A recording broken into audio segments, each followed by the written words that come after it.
অনেকেই তো মেয়েদের ভালোবাসার গল্প শুনলাম, আজকে 2 মিনিট সময় থাকলে একটা ছেলের ভালোবাসার গল্প শুনে যাবেন। আসলে ভালোবাসা হারায় কারা, অপূর্ণ ভালোবাসা নিয়ে বেঁচে আছে কারা? মধ্যবিত্ত করে ছেলেরা। বড়লোকরা কখনো ভালোবাসা হারায় না, আর যারা হারাইছে তারা সত্যি ভালোবাসতো না, জাস্ট টাইম পাস করতো।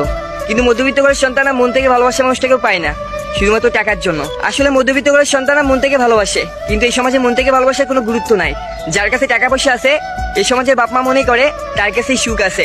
সত্যি বলতে তাই তো আমাদের মধ্যবিত্ত করে সন্তানদের ভালোবাসা মানুষটাকে পাওয়া হয় না। আর এখন তেমন মেয়েও নাই যে মধ্যবিত্ত করে সন্তান জানা সত্ত্বেও হাতটা জোর করে ধরে রাখবে, পরিবারের সাথে লড়াই করবে। এখন সবাই টাকা পয়সা পাগল হয়ে গেছে। সত্যি সে ভালোবাসা অনেক সুন্দর, যে ভালোবাসা মেয়েটা জানবে তার ভালোবাসা মানুষটা একটা মধ্যবিত্ত পরিবারের সন্তান, তার ভালোবাসা মানুষটা একটা নিম্ন শ্রেণী নিম্ন চাহিদা নিয়ে বেঁচে থাকে। তারপরও মেয়েটা সবসময় তাকে সাপোর্ট করতেছে। মেয়েটা ভালো করে জানে তার ভালোবাসা মানুষটা কখনো দামি রেস্টুরেন্টে নিয়ে তাকে খাওয়াতে পারবে না, কিন্তু কোনো এক ফুড পার্কে 10 টাকার বাদাম কিনে তাদের মনের কথা শেয়ার করতে পারবে। সত্যি সে ভালোবাসা অনেক সুন্দর, এমন মেয়ে খুঁজে পাওয়াই কষ্ট। সত্যি বলতে ভালোবাসা তখনই পূর্ণতা পায় যখন দুজনের চাওয়া সঠিক হয়, দুজনের চাওয়া এক হয়। তবে এখন এমন মেয়ে খুব কম আছে যে কিনা ভালোবাসা মানুষটার জন্য পরিবারের মানুষগুলোর সাথে যুদ্ধ করতে পারবে, পরিবারের মানুষগুলোর মুখের সামনে বলতে পারবে সে একটা ছেলেকে ভালোবাসে।